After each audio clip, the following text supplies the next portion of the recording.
என் தங்கப்பிள்ளையே, இன்று உன் வராகி அம்மா என் வாக்கினை கேட்டு முடிக்கும் நொடியே உன் கைகளில் ஒன்று சர்வ நிச்சயமாக கிடைக்கும். என் தங்கமே, உனக்கு கிடைப்பது பொருளாகவோ அல்லது ஒரு உறவாகவோ இருக்கலாம். எது கிடைத்திருக்கிறது என்று நீ எனக்கு சொன்னால், அம்மா எதை உனக்கு தந்தேன் என்று நிச்சயமாக நீ புரிந்து கொள்வாய்.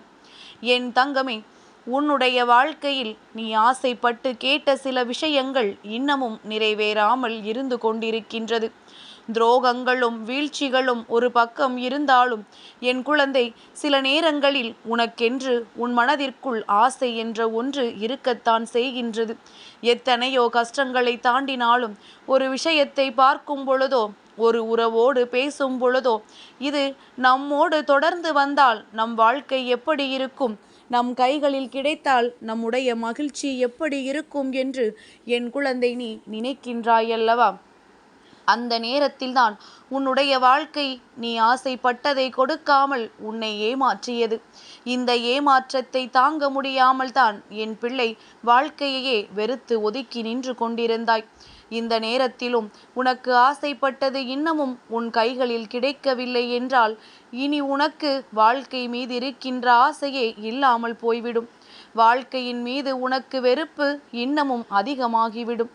என் குழந்தை, மனதால் எல்லா விஷயங்களையும் சரியாக புரிந்து கொண்டாலும் சில விஷயங்கள் என்றுமே புரியாத புதிராகவே நின்று கொண்டிருக்கின்றது.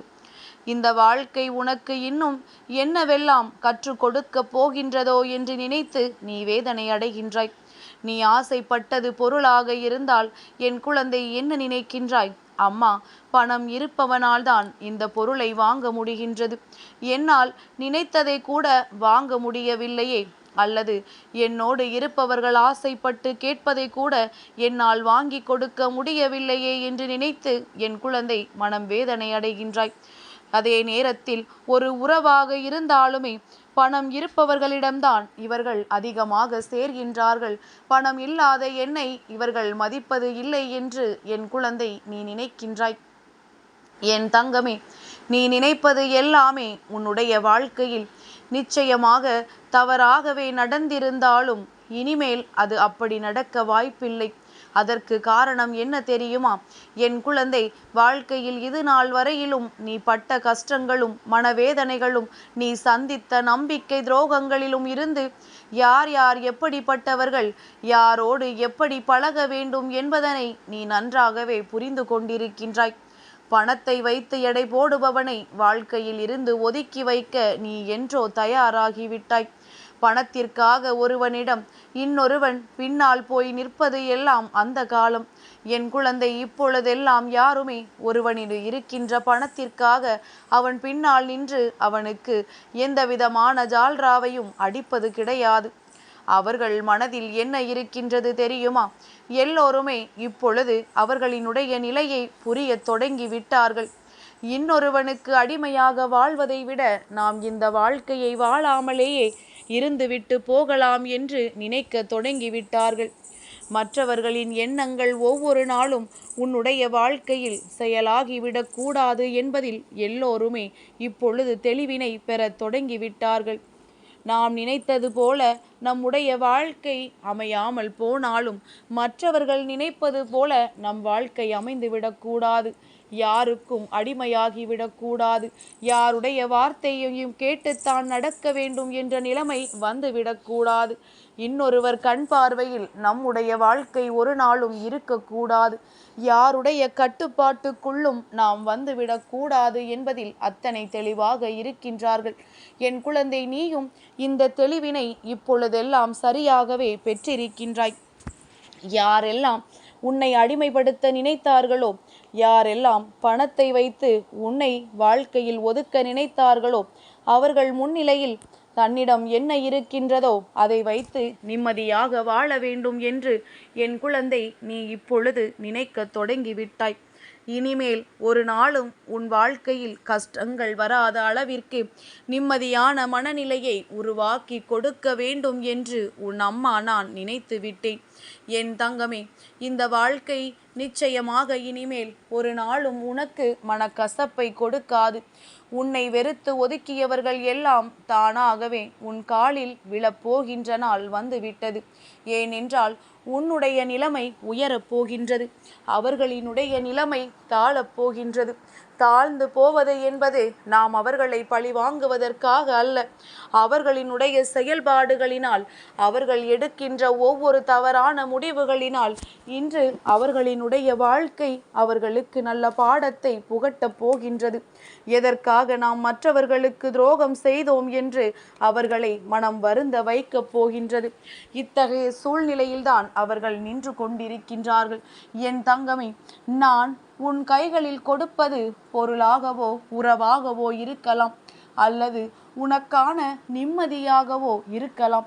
நிம்மதி என்ற ஒன்று உனக்கு கிடைக்க வேண்டும் என்றால் என் குழந்தைக்கு நீ ஆசைப்பட்டது எல்லாமே உனக்கு கிடைக்க வேண்டும். என் தங்கமே, ஆசைப்பட்டது எல்லாம் கிடைக்கவில்லை என்று நினைத்து மனம் வெதும்பி போகாமல் கையில் கிடைத்ததை வைத்து நீ சந்தோஷமாக இருந்து கொண்டிருப்பாயானால் நீ ஆசைப்பட்டதும் தானாகவே உன்னை வந்து சேரும் என்பதை நீ புரிந்து கொள்வாய். எல்லோருடைய வாழ்க்கையிலும் இப்படித்தான் இருந்து கொண்டிருக்கின்றது. இங்கு யாருமே தான் ஆசைப்பட்ட வாழ்க்கையையோ தான் ஆசைப்பட்டதையோ முழுவதுமாக அடைந்தது கிடையாது. அவர்களுக்கு என்ன கிடைத்திருக்கின்றதோ அதை வைத்துத்தான் அவர்கள் சந்தோஷமாக இருந்து கொண்டிருக்கின்றார்கள். யாருடைய வாழ்க்கையிலும் நம்முடைய தலையீடு இருக்கக்கூடாது. அதுபோல நம்முடைய வாழ்க்கையிலும் இன்னொருவரின் தலையீடு இருக்கக்கூடாது. அதற்கு காரணம் என்ன தெரியுமா? என் பிள்ளை, நீ ஒரு விஷயத்தை சரியாக செய்து கொண்டிருக்கின்றாய். உனக்கு அது மனதிற்கு திருப்தியை கொடுத்திருக்கின்றது. இந்த வாழ்க்கையில் நீ உனக்கான சந்தோஷத்தை முழுமையாக பெற்றிருக்கின்றாய். ஆனால் இன்னொருவர் உன் வாழ்க்கையில் தலையிடும் பொழுது அவர்கள் பேசுகின்ற வார்த்தைகள் உன் மனதை காயப்படுத்தும். அவர்கள் நேர்மறையாக பேசியிருந்தால் உனக்கு அதில் எந்த பிரச்சனையும் கிடையாது. ஆனால் எதிர்மறையான எண்ணங்களை உனக்குள் விதைக்கும் பொழுது அந்த வாழ்க்கையின் மீது உனக்கு இருக்கின்ற நம்பிக்கை அப்படியே குறைந்து போய்விடுகின்றது. என் தங்கமே, இது போன்ற சிந்தனைகளை கொடுப்பதனால்தான் மற்றவர்களின் தலையீடு வாழ்க்கையில் ஒருபோதும் இருக்கக்கூடாது என்று அம்மா உன்னிடத்தில் எந்நாளும் சொல்லிக் கொண்டிருக்கின்றேன். என் தங்கமே, இன்னொருவர் உன் வாழ்க்கையை விமர்சிக்கின்ற அளவிற்கு நீ ஒரு நாளும் இருந்து விடாதே. கடவுள் உனக்கு கொடுத்த அன்பான வாழ்க்கையை நீ அன்பாக வாழ வேண்டும், சந்தோஷமாக வாழ்ந்து காட்ட வேண்டும் என்று நினைக்க வேண்டும். யாருக்காக நீ இந்த வாழ்க்கையை தொலைக்க நினைத்து விடாதே. யாருக்காகவும் வாழவும் நினைக்காதே. உனக்காக வாழ வேண்டும். உனக்காக மட்டுமே இந்த வாழ்க்கையை வாழ வேண்டும். நீ என்று இது உனக்கான வாழ்க்கை என்று புரிந்து கொண்டு சந்தோஷமாக வாழ துணிகின்றாயோ அப்பொழுது இந்த வாழ்க்கை உனக்கு முழுமையான சந்தோஷத்தை கொடுக்க ஆரம்பித்துவிடும். என் குழந்தை, நினைத்ததை விடவும் சந்தோஷங்கள் அங்கே அள்ளி பெருகத்தான் போகின்றது. ஒவ்வொரு நாளும் நீ மனவேதனையோடு காணும் பொழுதெல்லாம் உன் அம்மா உன்னிடம் சொல்ல துடிக்கின்ற வார்த்தை இது மட்டும்தான். ஒவ்வொரு நாளும் உனக்கானது ஒவ்வொரு நொடியும் மீண்டும் வராதது. அதை நீ சரியாக பயன்படுத்திக்கொள். உனக்கான நேரத்தை விட்டு விடாதே. அதன் பிறகு நீ வருந்தினாலும் மீண்டும் அந்த நேரம் உனக்கு கிடைக்காது என்றுதான் உன் அம்மா எந்நாளும் உன்னிடத்தில் சொல்ல முயற்சி செய்து கொண்டும் சொல்லிக் கொண்டும் இருக்கின்றேன். என் குழந்தை, இனிமேலும் இந்த வாழ்க்கை நிச்சயமாக உனக்கு காயத்தை கொடுக்காது என்று நான் சொல்ல மாட்டேன். கொடுக்கின்ற காயத்தை எப்படி எடுத்துக்கொள்வது என்பது உன்னுடைய கையில்தான் இருக்கின்றது. அதை சாதாரணமாக எடுத்துக்கொள்வதும் தூக்கி சுமந்து கொண்டு காயப்படுவதும் உன்னுடைய மனநிலையை பொறுத்தது. அதனை சரியாக நீ பயன்படுத்தி கொண்டு சரியான எண்ணங்களோடு எதிர்கொண்டால் வெற்றி என்ற ஒன்று என் பிள்ளை உனக்கு நிச்சயமாக கிடைக்கும் என்பதை நீ புரிந்து கொள்வாய். உன்னுடைய எண்ணங்கள் உன் வாழ்க்கையாக மாற வேண்டும் என்றால் உன்னுடைய எண்ணங்கள் அத்தனை தெளிவானதாக இருக்க வேண்டும், மகிழ்ச்சியானதாக இருக்க வேண்டும். யாராலும் கட்டுப்பாட்டுக்குள் வைக்கக்கூடிய எண்ணங்களாக அது இருக்கக்கூடாது. நினைப்பது ஒன்றை மற்றவர்களால் உன் மனதை மாற்ற முடியும் என்றால், உன்னுடைய எண்ணத்தை திசை திருப்ப முடியும் என்றால் அது சரியான எண்ணங்களாக இருக்காது. அதனால் எல்லாவற்றிலும் தெளிவோடு இருந்து வாழ்க்கை யாரு கட்டுக்குள் சென்று விடாமல் இருப்பாயானால் நீ ஆசைப்பட்டது எல்லாமே உன்னை வந்து சேரும். என் தங்க பிள்ளைக்கு இந்த வராகி அம்மாவினுடைய ஆசீர்வாதங்கள் எப்பொழுதும் உண்டு.